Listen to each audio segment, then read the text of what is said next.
You say that the family system in America is failing or in the Western world is failing.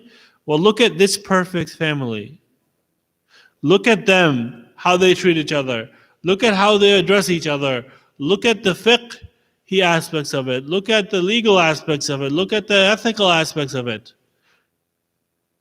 They are so blessed that the angels in paradise mention them. One of the khatibs who used to come to our house in New Jersey for Majlis, Maulana Muntazir Abbas Naqawi, he had a beautiful saying. Sometimes we assume that only the Prophet is directly in contact with the angels. But look at Hadith al-Kisa and look and see for yourself. It's Bibi Fatima narration. She narrates all up to the point where Rasulullah holds the cloak and he says, Allahumma inna haulai ahli bayti, and that whole long aspect of that speech or that sermonette. And then she goes directly to the Allah subhanahu wa ta'ala and the malaika. Meaning she is on this earth and she is seeing the affairs of the malaika. She is physically on this earth, yet she can see what the highest arsh, what the highest skies are experiencing. She, as bid'atum minni, is experiencing the contact and the conversation of the angels. What a beautiful statement. Hum Fatimatu wa abuha wa ba'luha wa banuha. This is Fatima, her father, her husband, and her children. And now, as followers of Ahlul Bayt, we really have to be careful, brothers and sisters. Because, and we have to be frank, one of the signs of the dhuhur of Sahib al-Asr wa Zaman, they say, is that the sun will rise from the west. I'm sure we have heard that tradition, that when Sahib al-Asr wa Zaman comes, the sun will rise from the west. And of course, Allah, if He had wanted, the physical sun can rise from the west. Nothing is beyond Allah's powers. But then they say this is not the physical sun. This is the sun of hikmah, of irfan, of mysticism and spirituality that will rise from the west again and again. And to put it in my teacher's words, look, it's easy when you are living in Iraq, when you have Najaf al-Ashraf right next to you, when you have Karbala Kadhimiyya, when you have Samara. It's easy when you are living in Iran, when you have Mashhad al-Muqaddas and Qum al-Muqaddasa, when you have the graves of hundreds of Imam Zadeh buried in your country, to live a spiritual life. And it's easy for us living in Indo-Pak. There are brothers from Hyderabad. There's a famous, in Naishapur in Iran, there's a famous qadam of Imam al-Rida, that's near Yaz, where they say that Imam al-Rida stepped on stone and there was a qadam embedded on that stone from Imam al-Rida. There's a documentary called The Shia of India, and they say that Imam Ali made his way to Hyderabad, and there's a qadam of Imam Ali on the stone as well. We have extended family systems that prevent us from committing haram in our countries, in India and Pakistan.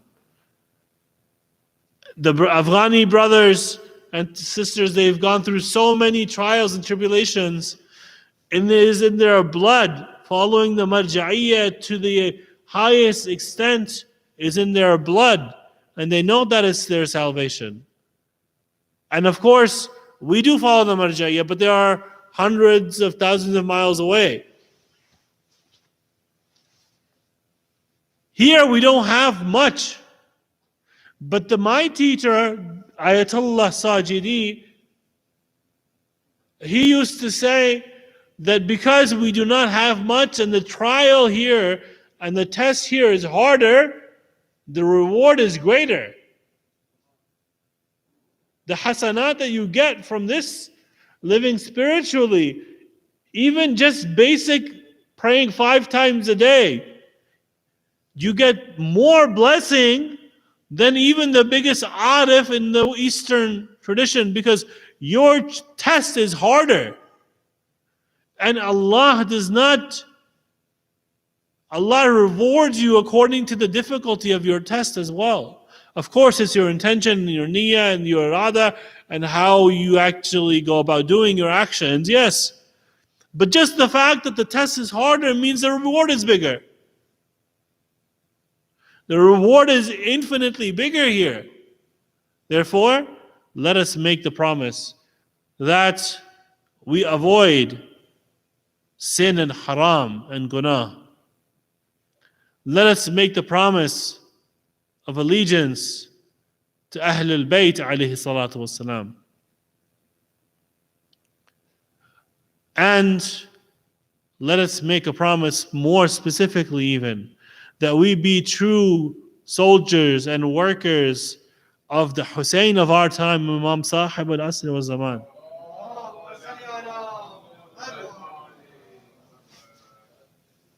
Karbala is in one sense I mentioned in the lecture that we had on Ghadir.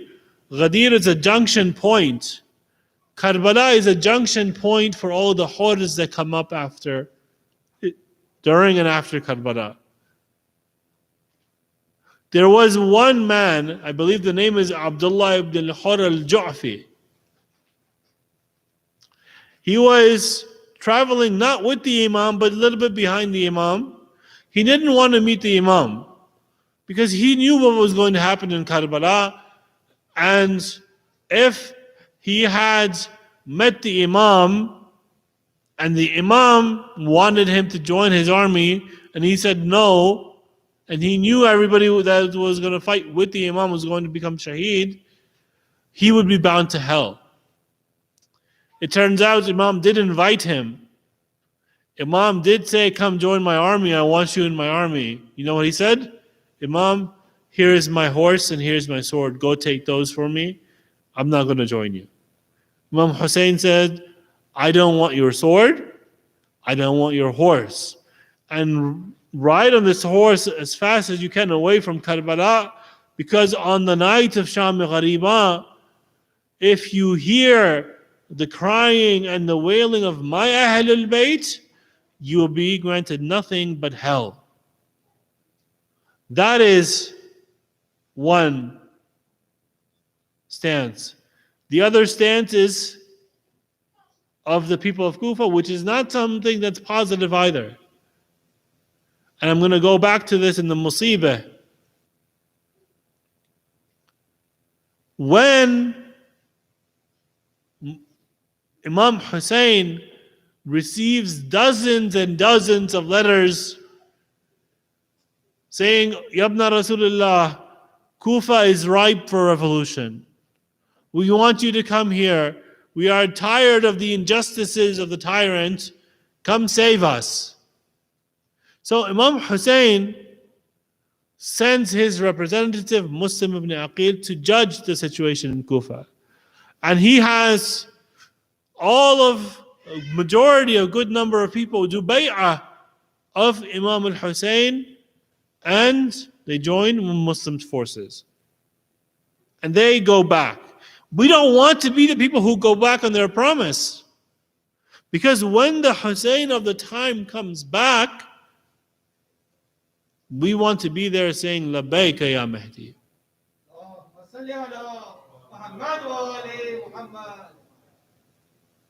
We want to be Habib ibn Madahir and Hur, who came back from Yazid's army to join Imam Hussein, and the Muslim ibn Awsaja, and the Zuhair ibn Qayn. I'm not saying, look, even in Karbala they had their different, not after they joined Imam Hussein's army, but before they joined, They came from different situations. Hur was Yazid's general. Zuhair ibn al-Qayn was an Uthmani. Uthmani meaning he fought against Imam Ali. He was against Imam Ali in believing that Imam Ali should have avenged the blood of Uthman by finding his killers and punishing them. And I don't know if I mentioned the reason why it was a political scam.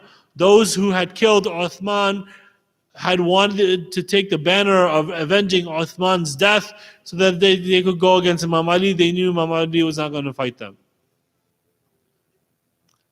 There was Zuhair ibn al-Qayn, but there was always Habib ibn Mudahir and Muslim ibn Awsaja. When they joined Imam Hussein's army, there is no difference.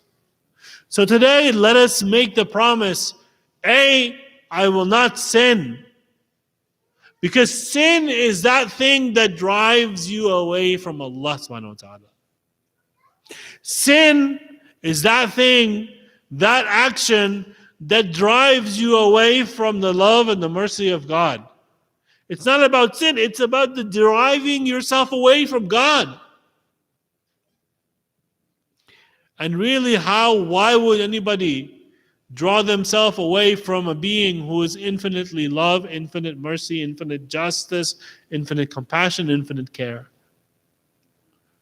The number one way to seek qurbat of Allah subhanahu wa ta'ala is simple: don't sin.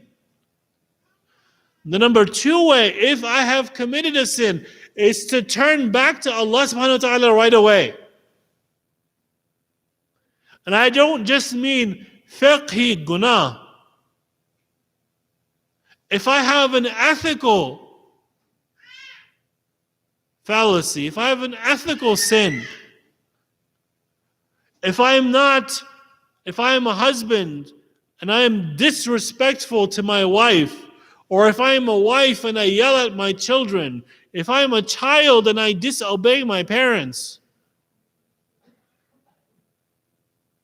that is an ethical sin that's driving you away from Allah subhanahu wa ta'ala.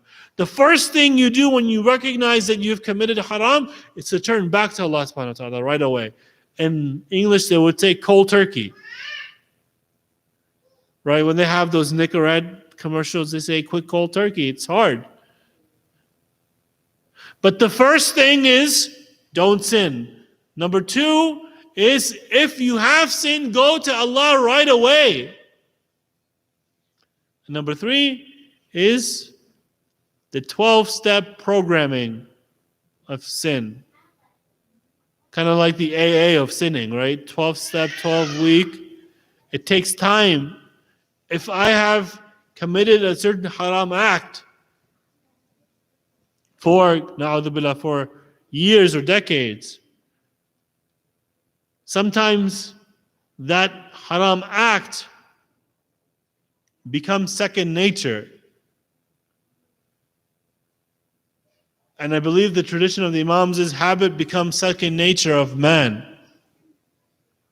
It becomes second nature. So to get away from that habit, it takes time. It takes time. And it takes little small steps to get to that big step of actually not committing that sin anymore. So take time.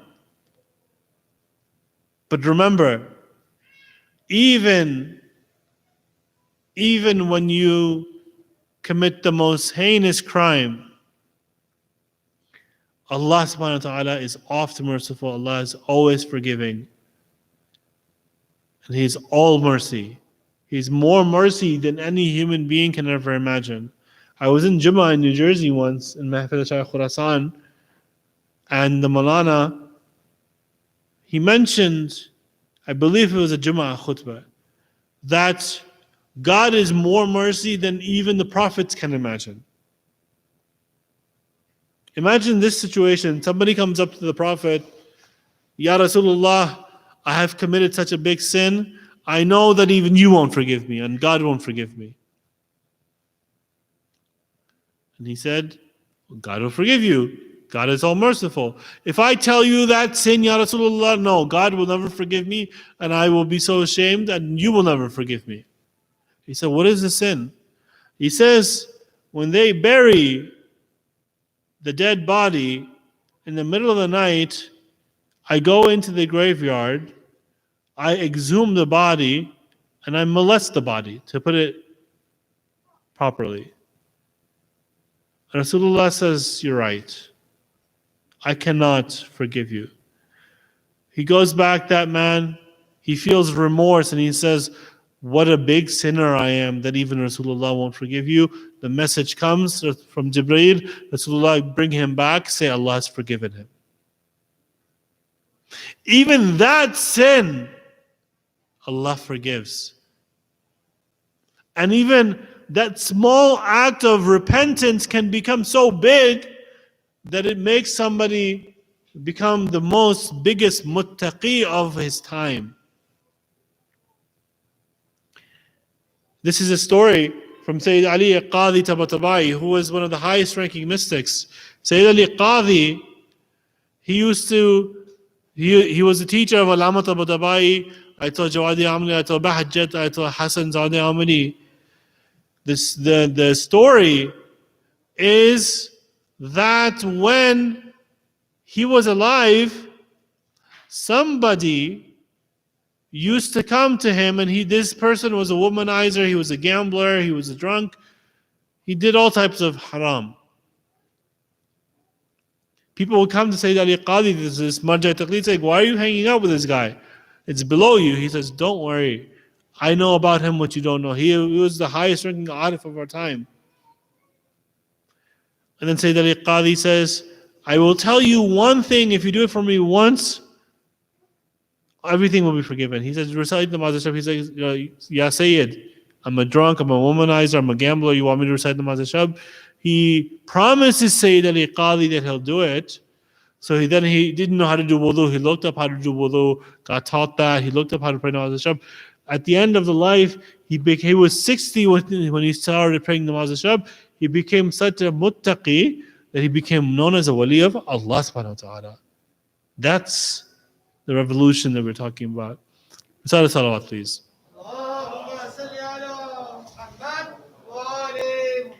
على حب فاطمة الزهراء صلى على محمد وعلى محمد. اللهم صل على محمد وعلى محمد. God forgives. God is love. God is mercy. Karbala is always opened. You see, when I talk about Karbala, we have to understand Karbala is always open for anybody who wants to join the forces of Imam Hussein. Karbala never died. Karbala never ended. Karbala is a perpetual revolution where all of humanity is contained in it. Where, to quote an Indian poet, a poet from the subcontinent, after Karbala there's only there's two religions, either you're Husseini or Yazidi. And that's it. And we get to make the decision whether we are Husseini and or Yazidi. We get to make the decision whether we are the true servants of Aba Abdullah al-Hussein or not.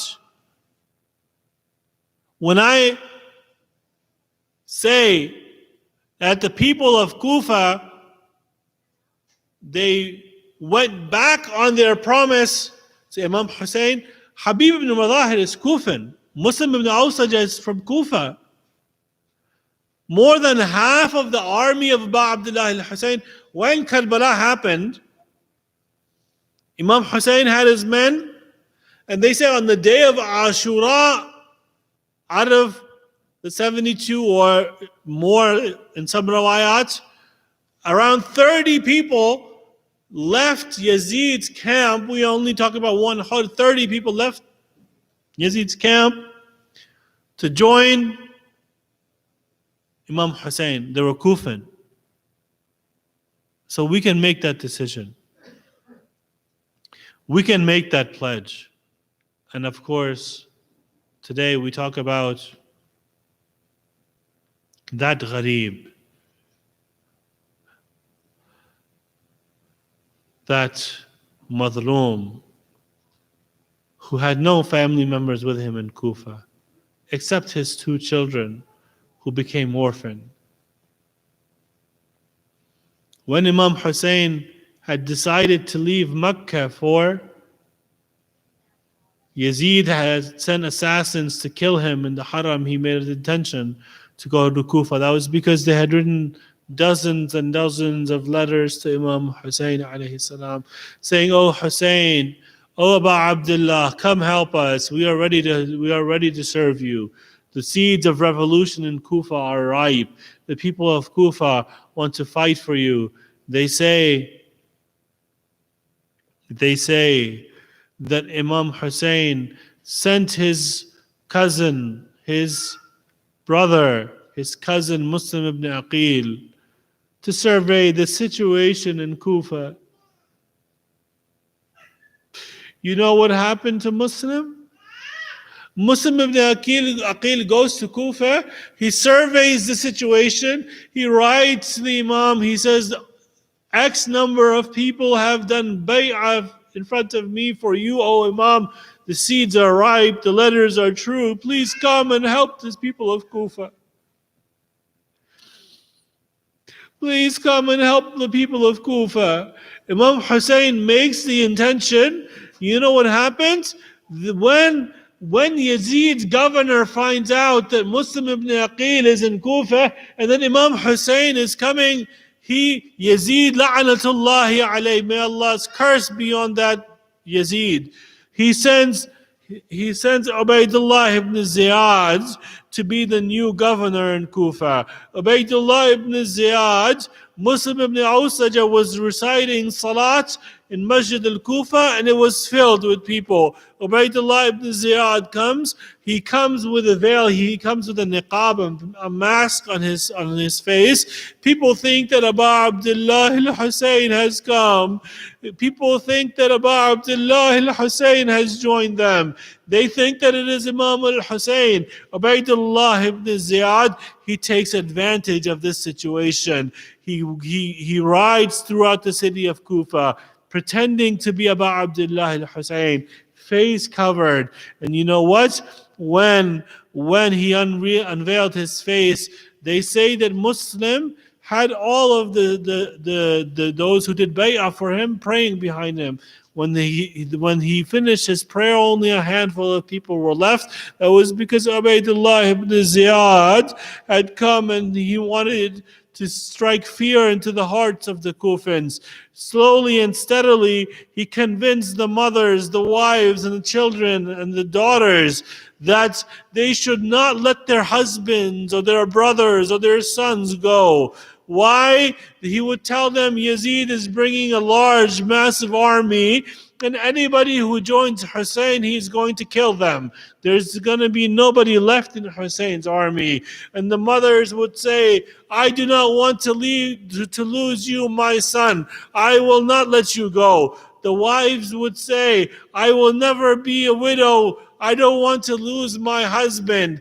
I will not let you go. The daughters would say, we don't want to become yatim. We will never let our fathers go. So that's how he bought his way into forcing those who wanted to join Imam Hussein to leave Imam Hussein. It is said that Ubaidullah ibn Ziyad found out through spies that Muslim ibn Aqil was at the house of Hani ibn Urwa. He goes to the house and he says Muslim is there, but Muslim is hiding behind the parda and hiding behind the curtain. He says, if you have Muslim, give him to me, I will let you go. But Hani does not give in. Hani is killed. Muslim ibn Aqil is left with nobody. Muslim ibn Aqil is left wandering from house to house. He is left with nobody. It is said that he got tired and he was fatigued. So he took a house and he wanted to rest in that house. A woman says, a woman who was living in that house, she says, this is not the right situation for a gharib, for a traveler to come into the city of Kufa. Who are you? Where are you from? Why don't you go to your home? He says, I have no home in the city of Kufa. All those who supported me have deserted me. He tells her that he is Muslim ibn Aqil. She was a mu'mina, follower of Ahlul Bayt. She says, Muslim, come to my house. Ubaidullah ibn Ziyad finds out that where Muslim ibn Aqil is. He sends forces to go fight Muslim. Muslim ibn Aqil, when he finds out that forces have been sent to fight him, he says he leaves the house because it was against the ghairah of a man like Muslim to let his hosts into any trouble. Muslim ibn Aqil starts fighting the army, and the generals keep on asking for more and more soldiers from Ubaidullah ibn Ziyad. After one point, Ubaidullah ibn Ziyad, he says, what is this? You are only fighting one man. They say, his general says, no, you don't know. This Muslim is a lion from the house of Abu Talib. This Muslim is a Hashemite lion. You don't know who we are fighting. They dig a ditch and they cover it with branches, and Muslim ibn Aqil was forced to go into the direction of that ditch. He falls in. He is taken prisoner. He is taken prisoner to the Ubaidullah ibn Ziyad's palace. It is said by some that his lip was cut. He is taken prisoner, and they realize that he does not greet Ubaidullah ibn Ziyad as the Amir. When he gets asked why he has not greeted the Amir, he says, my Amir is only Hussein. My Amir is only Hussein. They say that he was given the permission to ask for 2 wishes. You know what he said? First, give me some water. I wanted to be able to do wudu. I wanted to be able to drink some water. He says that the cut lip, the blood would flow from his lip onto that water, and that water would become impure. He says the second message is this: tell my master Hussein not to come to Kufa. They tie Muslim ibn Aqil up and they throw him off of the palace of the tyrant. Imam al-Hussein, when he receives the news of the shahadat of Muslim, he says, bring Muslim's daughter in front of me, bring her to me. He sits down, he has her sit down, he pets her head, and he puts earrings on her ears. She says to her uncle, oh uncle, this is the way they treat orphans. This is the way they treat orphans. I say to the daughter of Muslim's daughter, you were lucky that when you became an orphan, you had your uncle there with you. Just imagine what it's going to be like for the orphan of Hussein. When Abbas isn't there, her earrings are being snatched from her face or from her ears, and her clothes are being set ablaze. Inna lillah wa inna ilayhi raji'un. Saya'lamu alladhina zalamu ayya munqalabi yanqalibun. Mata bi Hussein.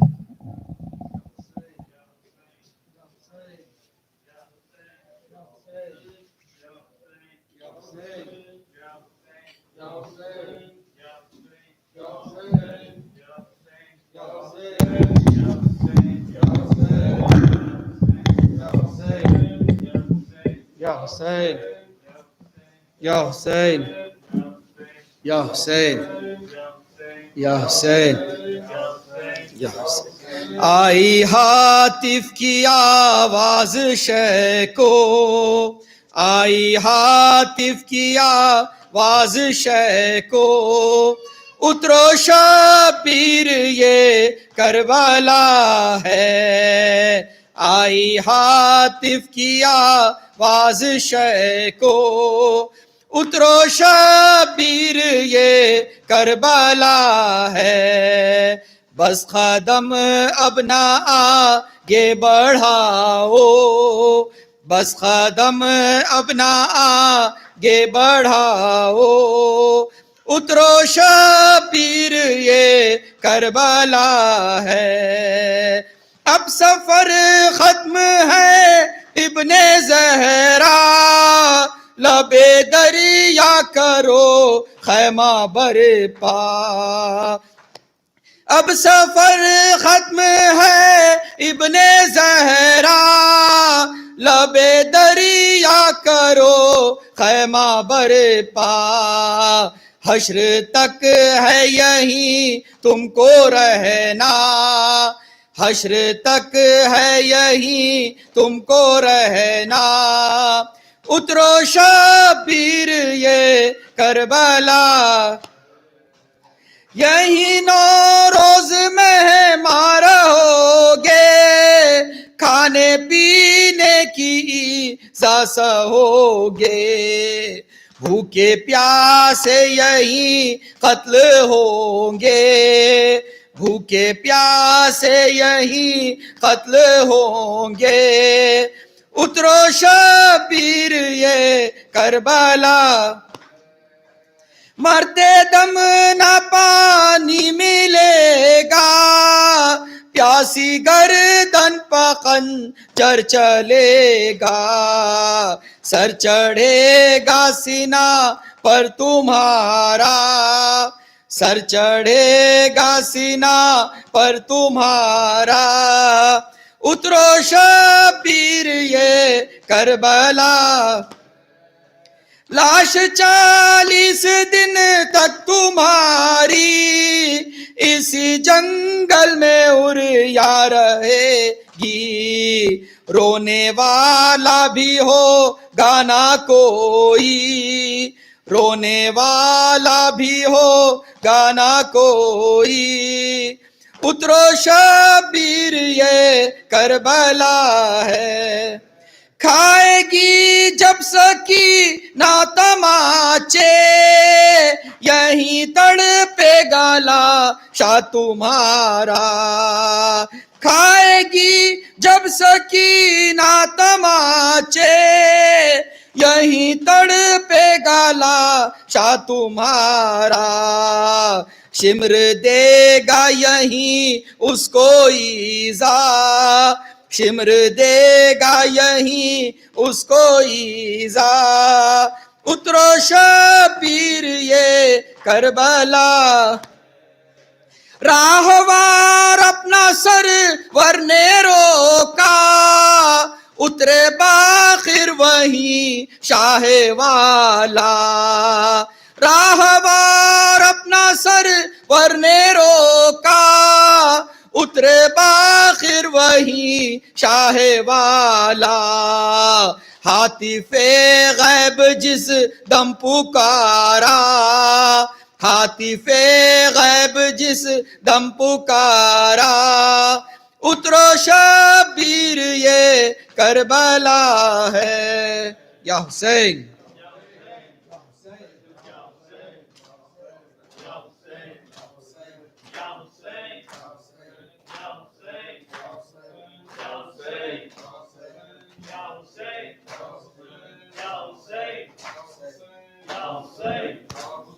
या हुसैन।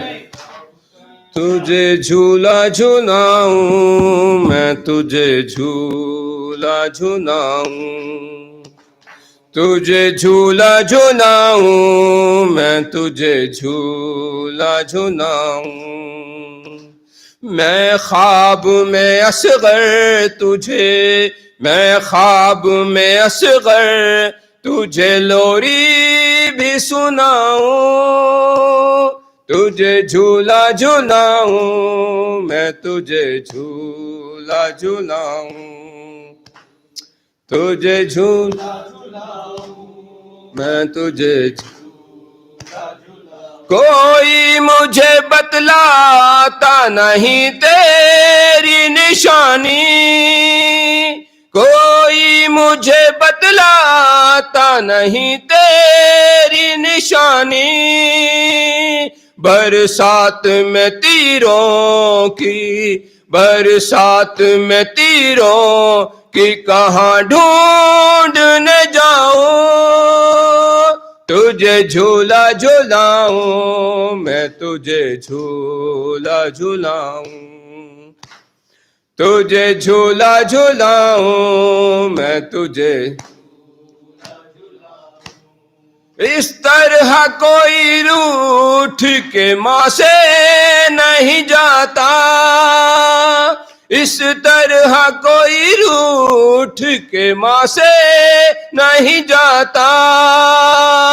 तू खुद ही बता दे मैं, तू खुद ही बता दे मैं तुझे कैसे मनाऊं, तुझे झूला झूलाऊं मैं तुझे झूला झूलाऊं। इमरान, तुझे झूला झूलाऊं मैं तुझे झूला झूलाऊं, तुझे झूला झूलाऊं। या हुसैन, या हुसैन, या हुसैन, या हुसैन, या हुसैन, या हुसैन, हुसैन।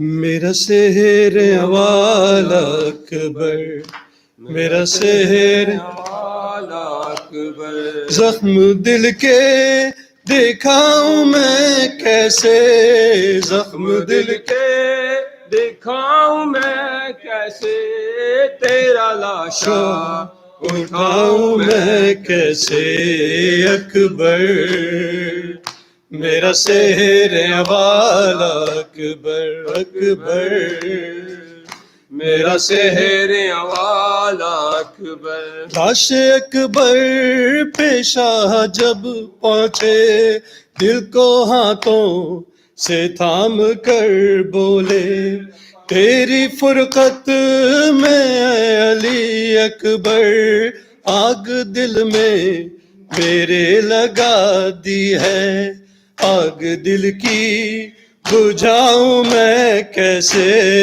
आग दिल की बुझाऊं मैं कैसे, तेरा लाशा उठाऊं मैं कैसे अकबर, मेरा शहर वाला अकबर, अकबर मेरा शहर वाला अकबर।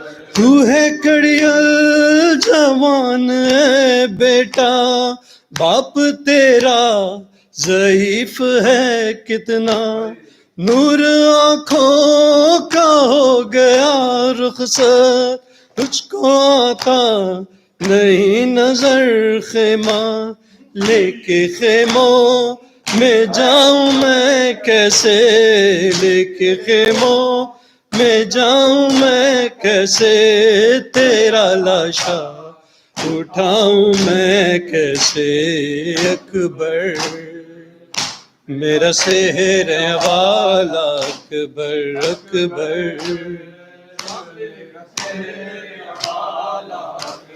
जिसने 18 साल पाला था, कैसे देखेगी वो तेरा लाशा, तेरी शादी का था जिसे अरमा, कैसे झेलेगी वो तेरा सदमा, तेरी माँ को बताऊं मैं कैसे, तेरी माँ को बताऊं मैं कैसे, तेरा लाशा उठाऊं मैं कैसे अकबर, मेरा शहर वाला अकबर, अकबर मेरा शहर वाला अकबर, अकबर मेरा शहर वाला अकबर, अकबर मेरा शहर वाला अकबर।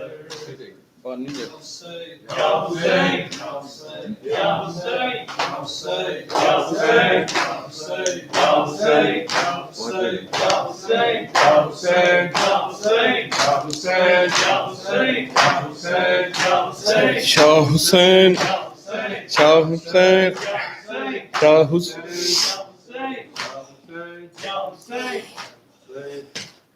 गाजी तेरे सहारे आईया मैं करबला, गाजी तेरे सहारे आईया मैं करबला गाजी तेरे सहारे आई हाँ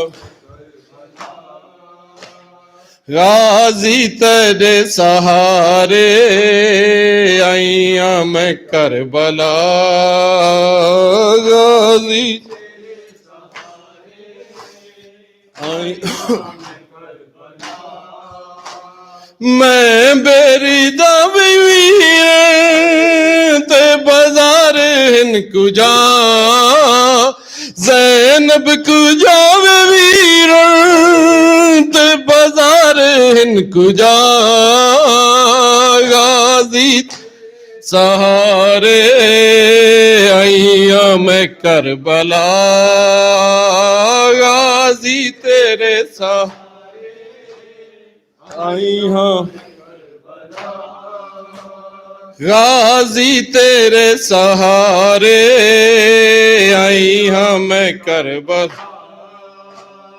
हाकिम दा हुक्म होया मस्तूर कोई न रोवे हाकिम दा हुक्म होया मस्तूर कोई न रोवे तस्लीम जुल्म सारे उजड़ी गई पचा तस्लीम जुल्म सारे उजड़ी गई पचा गाजी तेरे सहारे आई हाँ मैं करबला गाजी तेरे सहारे आई हाँ मैं करबला गाजी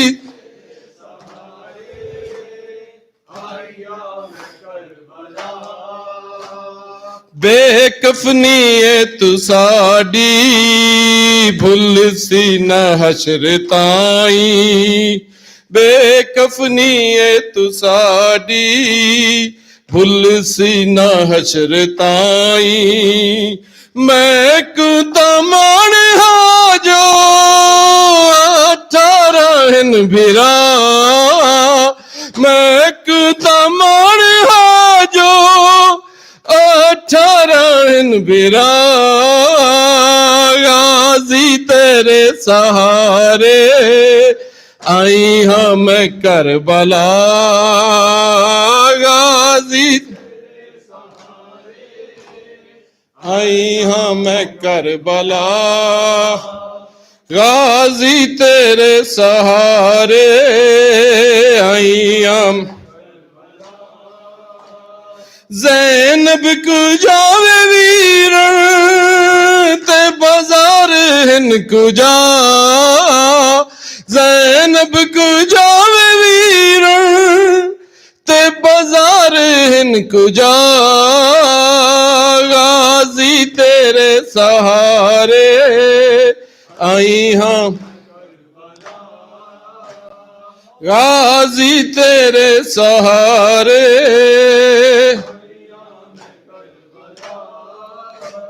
रस्सियां पावण दे हो के देंदे वदन शामी रस्सियां पावण दे हो के देंदे वदन शामी मैं बेरी दा पवेंदी परदा वीरन बना मैं बेरी दा पवेंदी परदा वीरन बना गाजी तेरे सहारे आईया मैं करबला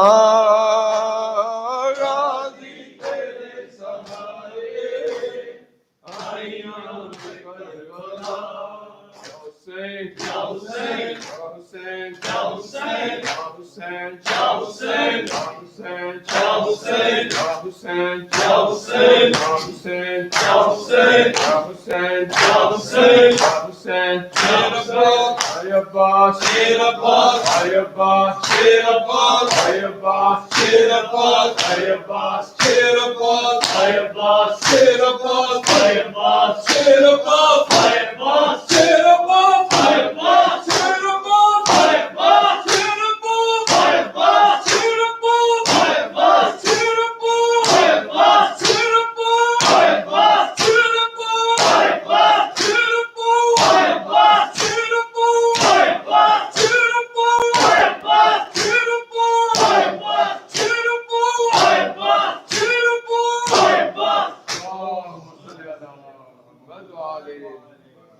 السلام عليك يا أبا عبد الله، السلام عليك يا ابن رسول الله، السلام عليك يا ابن أمير المؤمنين وابن سيد الوصيين، السلام عليك يا ابن فاطمة الزهراء سيدة النساء العالمين، السلام عليكم سائر الشهداء كربلاء، خصوصا سيدي مولاي يا أبا الفضل العباس يا ابن أمير المؤمنين. السلام عليكم ورحمة الله وبركاته.